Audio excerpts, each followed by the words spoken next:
इंदौर स्थित पितृ पर्वत पर होने वाले दीपदान का कार्यक्रम को टाल दिया गया है। कोविड-19 के बढ़ते मामलों को देखते हुए यह निर्णय लिया गया है। भाजपा के राष्ट्रीय महासचिव कैलाश विजयवर्गीय ने यह जानकारी दी है। अब यह दीपदान का कार्यक्रम 30 नवंबर की बजाय अगले साल 28 फरवरी को आयोजित होगा। फरवरी माह में इस कार्यक्रम में 16 लाख दिए जलाए जाएंगे। साथ ही विश्व का सबसे बड़ा दीपदान का कार्यक्रम होगा। भाजपा के राष्ट्रीय महासचिव कैलाश विजयवर्गीय ने बयान देते हुए कहा कि लव जिहाद की परिभाषा को समझना होगा। षड्यंत्र पूर्वक किया जाता है लव जिहाद, इसलिए गलत है। लव जिहाद में कितने साल की सजा का प्रावधान हो, इसका फैसला विधायक करेंगे। बंगाल चुनाव में हमने मांग की है कि राज्य पुलिस को चुनाव से अलग रखा जाए। साथ ही बंगाल में सुपारी किलिंग शुरू हो गई है, घुसपैठियों के जरिए घटनाएं की जा रही है। साथ ही राष्ट्रीय महासचिव कैलाश विजयवर्गीय ने OTT पर परोसी जा रही अश्लीलता पर कहा कि मैं इसके विरोध में हूं और केंद्र सरकार को चाहिए कि वो कंटेंट को नियंत्रित करने की व्यवस्था करे।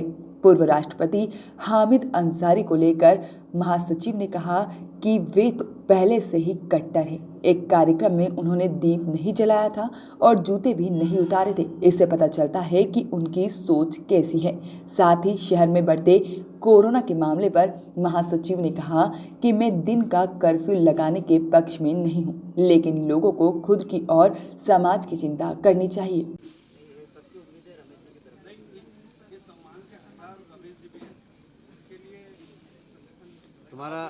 तुम्हारी आईडी कार्ड की फोटोकॉपी दे दो, मैं सीएम को बता दूंगा। कि भाई सलाह इतना खूबसूरत पत्रकार ये सलाह दे रहा है तो उनको बता। देश का मीडिया तो निष्पक्ष रहता है, पर इनको भी पिला दिया।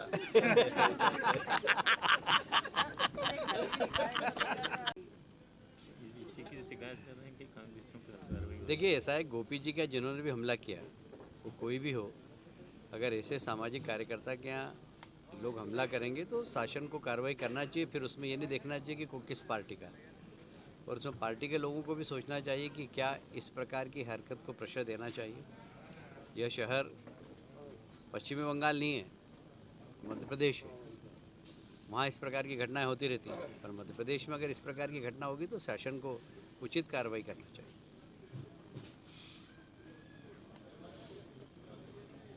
और कुछ हो तो बाद में ना पेट भर के प्रश्न पूछ लो। बिल्कुल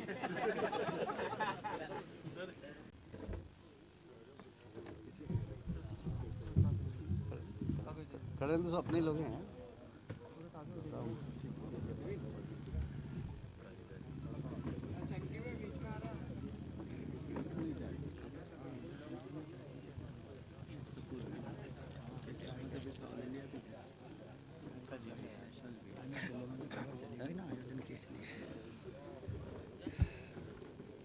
प्रारंभ करें।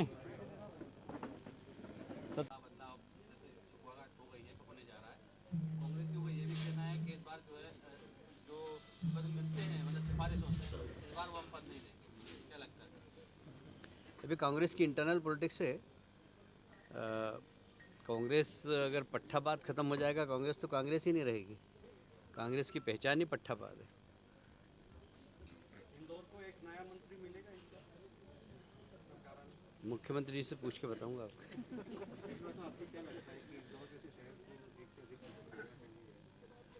नहीं, मिलना चाहिए। पहले रहें, पहले 2-2, 3-3 मंत्री रहें। रमेश जी हैं। रमेश जी का जिस तरह से कद बढ़ा दो कि मध्य प्रदेश में शिवराज सिंह चौहान को सोचना चाहिए कि अब रमेश जी को थोड़ा सा आगे लाया जाए। आपकी सलाह उन तक पहुंचा दूंगा मैं।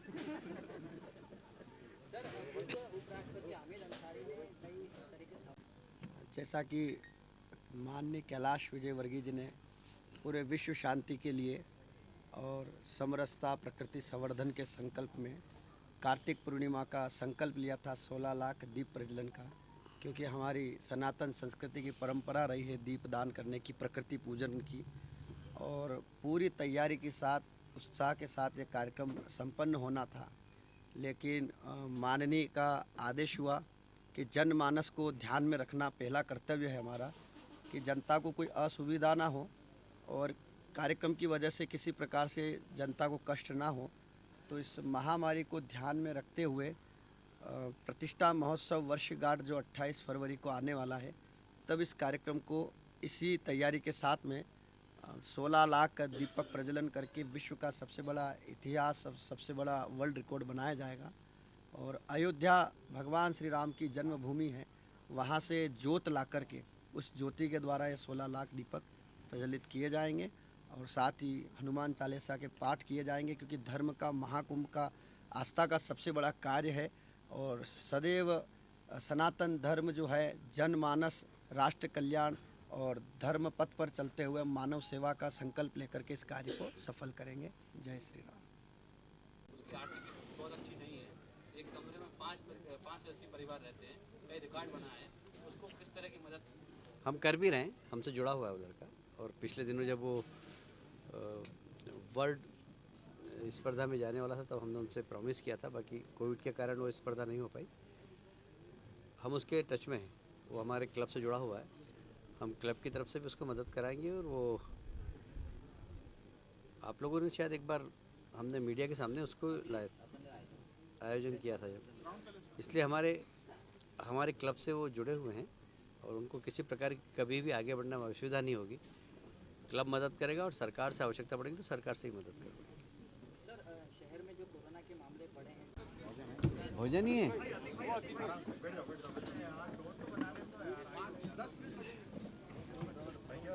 तो 10 मिनट और टाइम पास कर लेते हैं। बोले भोजन में 10 मिनट है, तो बोले 10 मिनट और टाइम पास कर लेते हैं। सर गोपी नेवाजी पर हमला हुआ था, उसमें जितने भी आरोपी हैं वो कांग्रेस से संबंध निकले हैं उनके। तो उनके आशीर्वाद से ये प्रदेश वंचित रहेगा। क्या रमेश जी चाहेंगे तो बुला लेंगे। रमेश जी एक टेलीफोन करेंगे, भाई आ जाएंगे हमारे।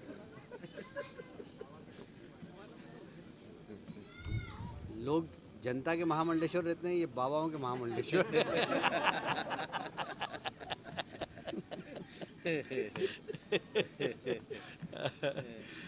कल इनकी माता जी की पुण्यतिथि में भजन का आयोजन है। पहले यार जनता को तो मना कर दो, पर जो साधु संत आएंगे उनको कैसे मना करो? और वो 1500 आ जाएंगे, आ जाएंगे इतने तो।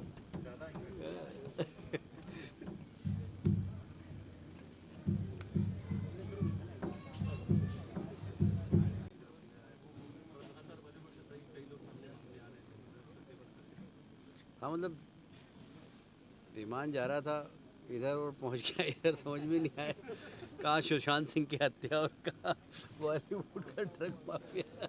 मतलब बिल्कुल बात ही बदल गई एकदम। पर बॉलीवुड में अगर देखिए, नकली हीरो और असली हीरो में यही फ़र्क होता है। बॉलीवुड के नकली हीरो एक्सपोज हो रहे हैं।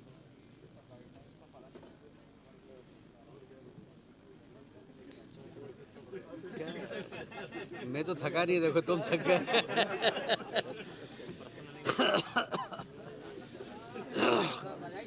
ये प्रद्युम्न हनुमान जी की प्राण प्रतिष्ठा उसी समय हुई थी, 1 वर्ष पूरा हो रहा है उसका। तो आयोजन की हमने तिथि बढ़ा दी है। आप सभी जानते हैं कि कोविड से समाज को बचाना हम सब की जवाबदारी है। महाराज जी की बड़ी इच्छा थी कि ये तो हनुमान जी का काम है, कुछ नहीं होगा। और पर जब सब लोगों से चर्चा हुई तो सबका ये मत बना कि 28 फरवरी को ही किया जाए इसको। तो 28 फरवरी को आयोजन होने वाला है। इसमें सुंदरकांड के पाठ भी होंगे और 1.25 लाख हनुमान चालीसा का पाठ पहले होगा, उसके बाद फिर ये दीपदान का कार्यक्रम होगा।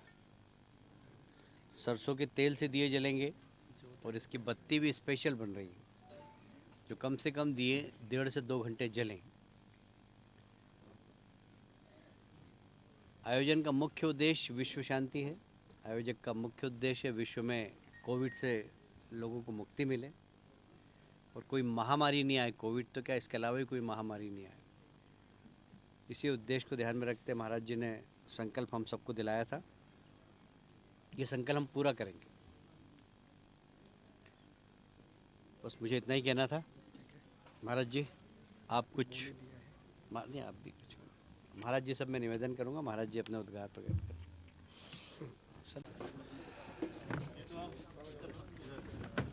जी तो ग्रेट। अरे विधायक साहब आओ इधर, अब भी आओ, यहाँ आगे आओ, अरे इधर है कुर्सी, कुर्सी एक जीतू की लगा वाली वो कुर्सी उधर लगा, ये कुर्सी उठा।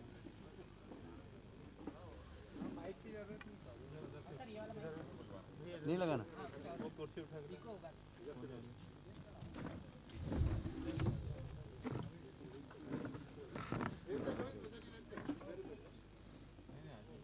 उधर ही है। नहीं आ जाओ।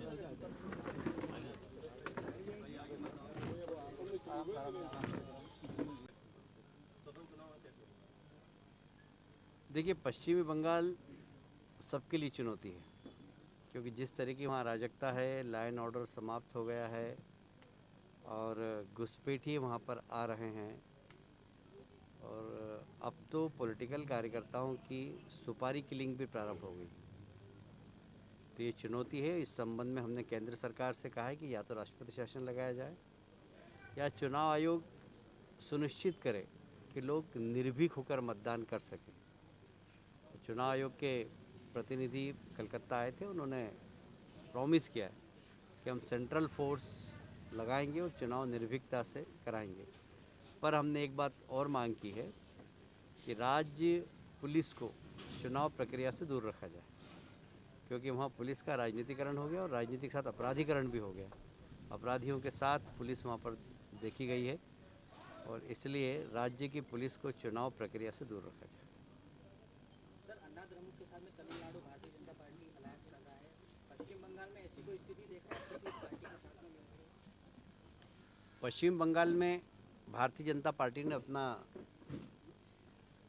संगठन का ढांचा बड़ा मजबूत बना लिया है और वहाँ हम 50%, 51% के आधार पर हम चुनाव लड़ेंगे और हमें वहाँ पर किसी के सहयोग की आवश्यकता नहीं। हमारा ऐसा विश्वास है कि हमें वोट मिलेंगे वो 50% से ज़्यादा मिलेंगे और इसलिए कोई भी कहाँ से कैसे भी लड़े, हम अकेले लड़ेंगे और 2/3 बहुमत से सरकार बनाएंगे। मध्य प्रदेश में तो अभी आया है, लेकिन धार्मिक कट्टरवाद काफ़ी पहले से देश में हो रहा है। महाभारत महामारी का नाम दिया उन्होंने धार्मिक कट्टरवाद को। देखिए मैंने एक कार्यक्रम में उनको देखा था, वो जब उपराष्ट्रपति थे, जब लैंप जला रहे थे उद्घाटन का, तो उन्होंने लैंप नहीं जलाया, खड़े हो गए और जूते भी नहीं खोले उन्होंने। क्योंकि उपराष्ट्रपति थे, उपराष्ट्रपति पद की एक गरिमा होती है, तो हम उस समय कुछ बोले नहीं तो उनका कट्टरवाद उस वक्त दिखाई पड़ गया था जब उन्होंने लैंप नहीं जलाया था।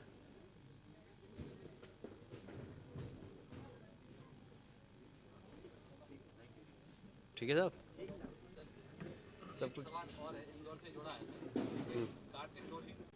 लॉकडाउन लगाने की स्थिति बन रही है क्या, या जो रात में कर्फ्यू लगाया है वो कितना वाजिब है, या दिन में आवश्यकता पड़ रही है उसको? तो व्यवस्थाएं जो चिकित्सीय व्यवस्थाएं हैं इंदौर के अस्पतालों में पर्याप्त हैं, उसकी कुछ समीक्षा हुई? देखिए व्यवस्था तो बहुत अच्छी इंदौर की संख्या के हिसाब से, पर इंदौर में सेंट्रल इंडिया का प्रेशर है। राजस्थान से भी पेशेंट आते हैं, इधर गुना तक से पेशेंट आते हैं, इसलिए कब कहाँ से कितने पेशेंट आएंगे उसके बारे में कुछ नहीं कह सकते। पर इंदौर की जनसंख्या के हिसाब से हमारे पास सुविधा ज़्यादा है, कम नहीं है। मैं पिछली बार बैठक में एनालिसिस कर चुका हूँ। पर बाहर के पेशेंट्स को हम रोक नहीं सकते, अमानवीय होगा यदि बाहर से कोई पेशेंट आएगा और हम कहेंगे हम नहीं लेंगे, जैसा कि दिल्ली सरकार ने निर्णय लिया था, तो अमानवीय निर्णय था। इसलिए कोई भी आए और उसको इलाज इंदौर में मिले, यदि हम ये पॉलिसी रखेंगे तो अभी जो हमारे पास सुविधा है वो थोड़ी सी पर्याप्त नहीं। इंदौर के हिसाब से पर्याप्त है, मालवा के हिसाब से भी पर्याप्त है, इंदौर डिवीज़न के हिसाब से भी हमारे पास पर्याप्त चिकित्सा सुविधा है। सर जो रात का लॉकडाउन जो देखिए पाकिस्तान को सारी दुनिया के अंदर भारत ने बेनकाब कर दिया है और अब पाकिस्तान एकदम कॉर्नर हो गया है। विश्व के इस्लामिक देश भी अब उनके साथ नहीं है। कभी विश्व की राजनीति में पाकिस्तान इस्लामिक देशों के बल पर भारत की तुलना में थोड़ा सा भारी होता था। अब मोदी जी की सफल कूटनीति के कारण आज भारत विश्व की राजनीति में बहुत ताकतवर है और पाकिस्तान कॉर्नर हो गया, पाकिस्तान एक्सपोज भी हो गया और हमारी सेना की ताकत का अंदाज़ा भी दुनिया को हो गया कि हम कहीं पर भी, चाहे एयर स्ट्राइक हो, चाहे सर्जिकल स्ट्राइक हो, और चाहे यदि कोई घुसे तो हम उसको बिल्कुल चलनी कर सकते हैं। और हमारे सेनाध्यक्ष ने भी कह दिया कि भारत की सीमा पे कोई आ जाए तो जिंदा वापस नहीं जाना चाहिए। ये जो फौज की इच्छा शक्ति है, ये मोदी जी ने जिस प्रकार से बढ़ाई है, उससे आतंकवादियों के मंसूबे बहुत ढीले हो गए। धन्यवाद सबके लिए। क्या दिन में आवश्यकता है या कुछ पाबंदियां लगाई जा सकती है? मैं दिन की पाबंदी के खिलाफ हूँ, पर व्यक्ति को खुद को पाबंदी रखना चाहिए। हर व्यक्ति मास्क लगाए, हर व्यक्ति एक निश्चित सीमा की दूरी रखे, हर व्यक्ति वो सारे प्रोटोकॉल जो कोविड के हैं, हाथ बार बार धोना, बाहर से जाए घर में तो स्नान करना, इन सब चीज़ों का अगर पालन करें तो देखिए, ये तो हनुमान जी की कृपा है कि हम एक दिन भी नहीं बैठे आज तक। और कलकत्ता में इतना भयंकर है, वहाँ पर भी हम घूम रहे हैं, रमेश जी, यादव साहब, महाराज जी, पर हम प्रोटोकॉल का पालन करते हैं। अब यहाँ से घर जाएंगे तो घर जाके नहाएंगे, नहाने के बाद फिर घर वालों से मिलेंगे, तो छोटा सा प्रोटोकॉल होता है। दिन में 4 बार नहाना पड़े, 5 बार नहाना पड़े, पर नहाते हैं। ये प्रोटोकॉल का यदि हम पालन करेंगे, फिर खान पान, एक्सरसाइज, प्राणायाम, इतने व्यस्तता के बाद भी चुनाव संचालक थे सांवेर के, रोज़ 1.5 घंटा जिम जाते थे रमेश जी। प्रेरणा लेने वाली बात कि खुद के चुनाव में भी खुद चुनाव लड़े तो भी जनता इंतज़ार कर रही है, भाई साहब जिम कर रहे हैं। 1-1.5 घंटे रोज़ जिम करना मतलब करना। मैं भी 7 दिन में 5 दिन 1-1.5 घंटे एक्सरसाइज करता हूँ तो करता हूँ। सुबह प्राणायाम करके आया, जब कलकत्ता से चला तो सुबह प्राणायाम वगैरह करके आया, रात को एक्सरसाइज करता हूँ तो करता हूँ।